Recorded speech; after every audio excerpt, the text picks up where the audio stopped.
Akhil Bharatiya Congress committee के प्रवक्ता और कार्यकारी अध्यक्ष महाराष्ट्र कांग्रेस चरण सिंह सापरो पटना स्थित बिहार कांग्रेस कार्यालय पहुंचे। सापरा के साथ बिहार कांग्रेस के प्रदेश अध्यक्ष अखिलेश सिंह भी मौजूद रहे। कांग्रेस प्रदेश अध्यक्ष और कांग्रेस प्रदेश अध्यक्ष अखिलेश सिंह ने प्रेस वार्ता को संबोधित करते हुए कहा कि बिहार में कांग्रेस ने भारत जोड़ो यात्रा 350 किलोमीटर की दूरी तय कर चुकी है। 2 और चरणों में कांग्रेस की यह बिहार में भारत जोड़ो यात्रा पूरी हो जाएगी। बिहार में इस यात्रा को लोगों का काफ़ी समर्थन मिल रहा है। वहीं बिहार प्रदेश कांग्रेस कार्यालय में प्रेस कॉन्फ्रेंस को संबोधित करते हुए चरण सिंह सापरा ने कहा, हाथ से हाथ जोड़ो यात्रा की शुरुआत होने जा रही है, जिसको लेकर 26 राज्यों में जनता के बीच कांग्रेस जाएगी। इस यात्रा का उद्देश्य बेरोजगारी और महंगाई से देश को मुक्ति दिलाना है। देश की मौजूदा सरकार किसान और युवाओं से धोखा कर रही है। भारत की सीमा पर चीन का दखल हो रहा है। प्रधानमंत्री कह रहे हैं सब ठीक है। तो मंत्रिमंडल का विस्तार हो गया क्या? उन्होंने खुद ही कहा था कि जो मेरी यात्रा है, उनका जो समाधान यात्रा है, उसके बाद मंत्रिमंडल का विस्तार होगा तो कांग्रेस कोटे से भी मंत्री बनेंगे। इसमें कहाँ कोई दो राय है। उन्होंने खुद भी मधुबनी में कहा है आप लोगों को।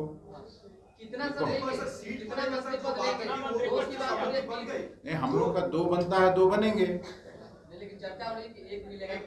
तो आपसे चर्चा हुई होगी, हमसे जो चर्चा हुई उसमें 2 की बात हुई है। आपकी अलग से आप लोगों की ज्यादा बात होती है ना मुख्यमंत्री जी से। उपेंद्र कुशवाहा ने कहा कि जो महागठबंधन में डील हुई, क्या उस डील में कांग्रेस शामिल थी? उसमें तो शामिल उपेंद्र जी होंगे।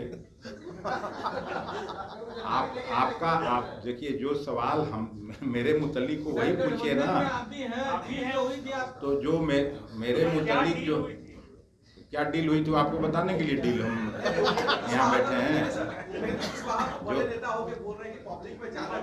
अरे उपेंद्र जी मेरे मित्र हैं, आप सभी जानते हैं।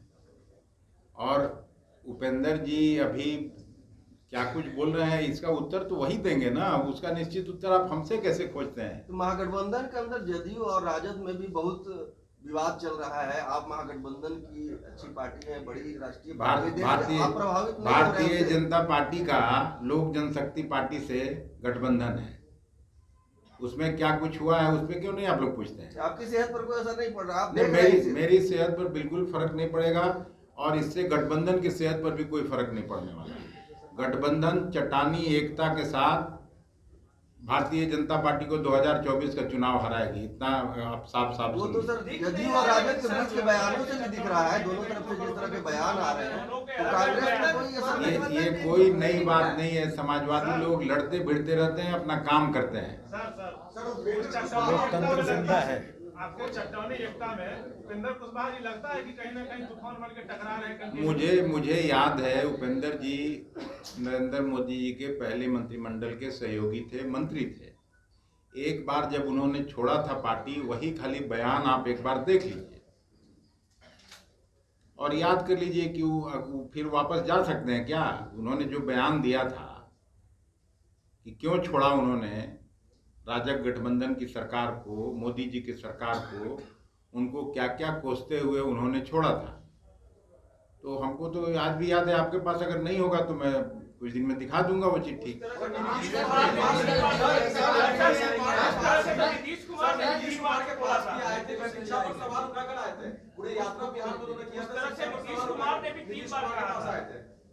केंद्रीय मंत्री थे तो शिक्षा पर सवाल उठा। एक रिपोर्ट आई है चंद दिन पहले, ऑक्सफैम की रिपोर्ट आई है, जो आर्थिक विषमता की बात करती है। जो श्री राहुल गांधी जी ने सवाल उठाया, वो विदेशी रिपोर्ट भी कह रही है। ऑक्सफैम की रिपोर्ट कहती है कि 5% अमीर जो है, उनके पास देश का 60% पैसा है,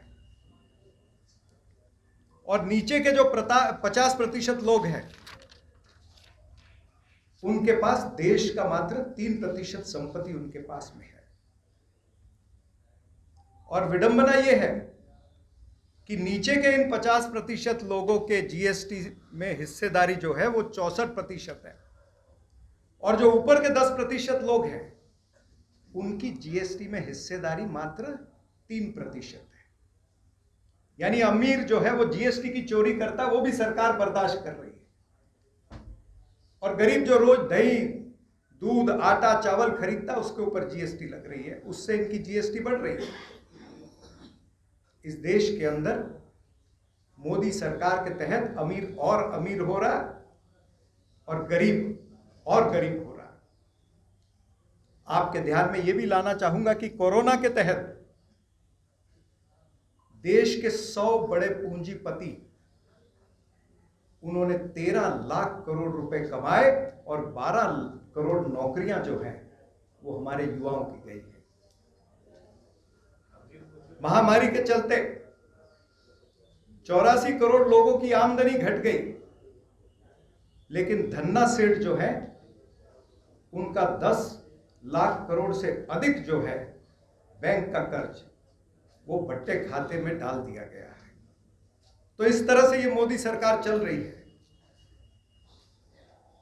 कर्ज जो सरकार पर 2014 तक यानी आजादी से लेकर के 2014 तक सरकार के ऊपर कर्ज था 55 लाख करोड़ रुपए का, और पिछले 9 वर्षों में ये 155 लाख करोड़ रुपया हो गया है।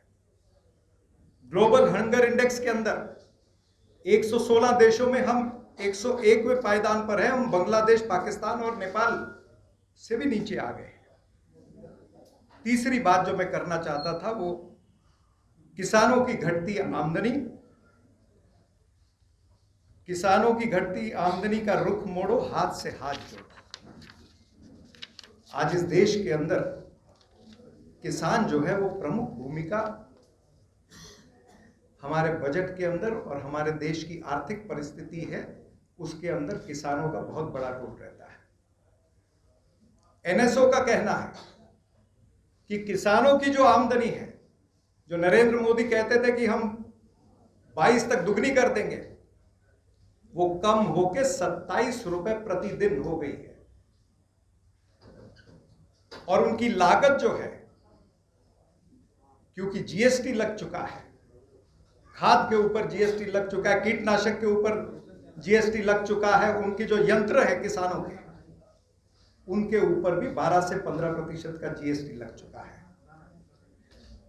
तो किसानों की लागत बढ़ गई, आमदनी 27 रुपए रह गई, और किसानों के ऊपर 74,000 करोड़ रुपए का लोन हो चुका है। और सरकार क्या कर रही है? कॉर्पोरेट टैक्स को कम कर रही है।